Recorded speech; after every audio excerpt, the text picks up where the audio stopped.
Ayman Khan here for Seconds Out with hulking heavyweight big Frazer Clarke out this weekend. Frazer, how you doing, sir? Yeah, I'm good. You know, down at the local boxing club. It's Wednesday fight week, so it's really relaxed. Not going to take nothing out of me. Just here to inspire the youth and see what's going on with them. Important for you to do that. Do you feel to connect with the youth? Listen, I was in a gym like this for a lot of years, working hard, and boxing's done well for me. I've done well out of boxing, changed my life. So you have to give it a bit back. Every professional fighter should go to their local amateur club now and then when they can, give a little bit back. Take someone on the pads, have a conversation with the kids, help people.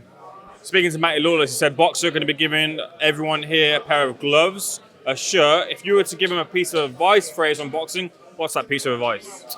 That advice would be to enjoy it and listen to the right people. That's it. Fair enough, Frazer. Let's talk about yourself. You're out this weekend. Was supposed to be Ryder Booker. It's now Bogdan Dinu. Talked about Bogdan Dinu as a replacement opponent. And do you feel maybe Booker might be an opponent in the future, maybe the next fight? Yeah, possibly. Ryder Booker, he had an unfortunate seizure the weekend at a show in Detroit. I've spoke to him. He's fine. He's recovering. I wish him the best, and possibly in the future that could be a go. But for now, we just got to get well. The replacements, it's a difficult fight. It's a good opponent. I'm on my A game, and I'm ready to fight him. But it's not going to be easy by any stretch of the imagination. Boxing is a very fluid sport, especially the heavyweights. Everyone gets the turn to take the spotlight. Do you feel you have to send a statement with the win, maybe get Dinu out to keep your name in that spotlight? I got to get in there and do a job. Winning is everything in this sport. Spotlight, I don't care if they have the spotlight. Just get me in the ring with people and I beat them. It's that simple.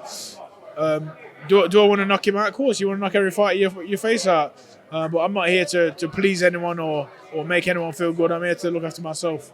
Matchmaking so far has been a bit of a sticking point in your career. Not to your fault there, but for a frustrating period maybe. Fighters falling through, getting those fights are a bit frustrating at the moment. Yeah, it pisses me off. You work to a name, you agree on an opponent, and then all of a sudden out of the blue, boom, nothing's happening. But that's not my fault, literally. People at home see one thing and they come and give me the stick. Yeah. It's nothing to do with me. Nothing at all to do with me.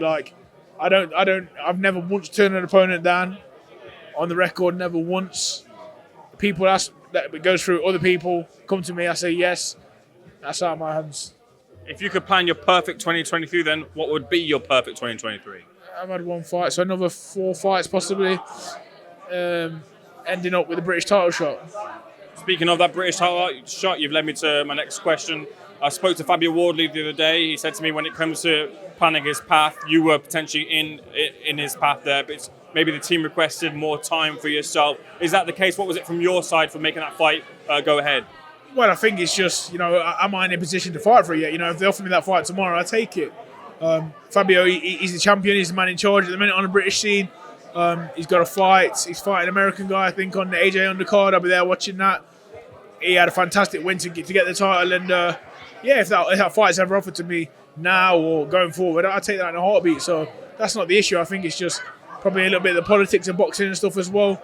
We're on different broadcasters and stuff like that. So hopefully I can put myself in a mandatory position to fight for that. Frazer, you'll no doubt be confident in that fight. Could you tell me, break down where do you feel you have the edges over Fabio if the fight does materialise? No, I think he's tough. He's really tough. He's fit.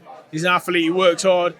But I think I've got the superior boxing brain, superior boxing style, and make no mistake about it, I can punch as well. So, I think it'd be a great fight. I think it'd be a cracker for the public. I might not say it's a walkover by any means, but I'm 100% confident. You've got a good boxing mind, so let me pick your brain on a few things. Let's look at the top of the tree. Fury versus Usyk, it's off for the moment. Frank Warren's trying to resurrect the deal. Do you feel it will be resurrected? Do you feel we'll get the fight? I think it will happen, but I'm glad it's not going to happen April 29th. That doesn't give the two best heavyweights in the world at the minute the opportunity to get in prime condition, mentally, physically, to have the best fight possible, so there's no excuses. If it happens April 29th and someone loses, they're not going to have enough time. The camp was rushed, blah, blah, blah, blah. Give them time. Let's fight when it's right. Get the deal right. Get the fight sorted. Best of luck to both of them, Usyk will deal with his mandatory, probably Daniel Dubois. Who would you like to see Tyson Fury in with? There's talk of Manuel CHARR. People maybe don't want to see that fight. Nah, forget Manuel CHARR. What's the point? I may as well fight Fury if CHARR don't. Give me the call. I'll jump up and fight Fury rather than CHARR. Who would like to see Fury fight? get him in one of the Skye. Get him in with Martin Bacoli. Let's have that. He's a new Skye boy. I know he's Frank Warren, but someone like that, you know, it's a test. He's a good fighter. Fury's the man, so he can make that. He can fight who he wants. Someone you know very well, Anthony Joshua takes on Jermaine Franklin April 1st. Look, it might be promoter talk, but Eddie Hearn says, look, he's nervous for this fight. Feels there's a lot of jeopardy because if AJ loses, where does he go from here? Do you feel that same sense of nerve, sense of jeopardy in that fight? No, I think AJ's confident. I think he's been working hard, new trainer, head down. I believe on his day he can beat any heavyweight on the planet.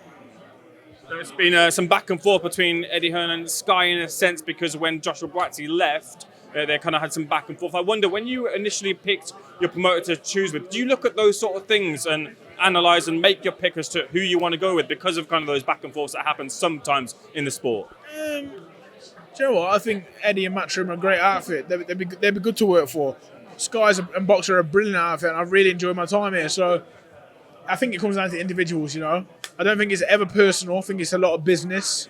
But listen, it's the game you're in, you know, like, people shouldn't cry over it, just get on with it, do you know what I mean? Promoter's going to argue, boxer's going to argue. It's a way of life. Get on with it and just have a fight, mate. Did you enjoy the discourse between Eddie Hearn and Simon Jordan the other day? It was good, yeah, good. I enjoyed it. A lot of sense from both men. I love Simon Jordan. You know, I think he's a real talking geezer. He's got a lot of big words that I don't understand, but you know, I think he held his own, and Eddie held his own as well. To be fair, I love a good argument. Both got good points to both sides, and you know, I want to see the fights that they're talking about. Not like the fight. It's happened. What's happened with Conor Benn has happened. Sad for everyone involved. You know, he either takes his ban and comes back, and people forget about it, or they do what they're going to do. Jumping back to heavyweight chat, Parker versus Dubois is in negotiations. Good fight, interesting fighting prospect there. Very interesting fight. I'm all for it. Great fight. And then Joyce Sangers also as well is creeping on upon us too. Who do you have as your favourite in that fight? Cracker. Got to be Big Joe, the juggernaut. Sam Jones called it right. He said Zanga won the first few rounds, landed a few big shots, eye catching.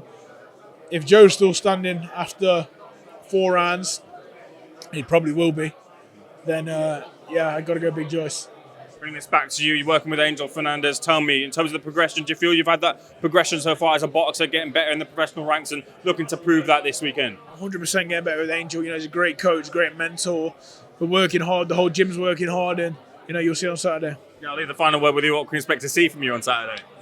More skills, a more rounded professional, and a devastating win. It's a real pleasure. Thanks for speaking to SecondsOut. All the best for Saturday.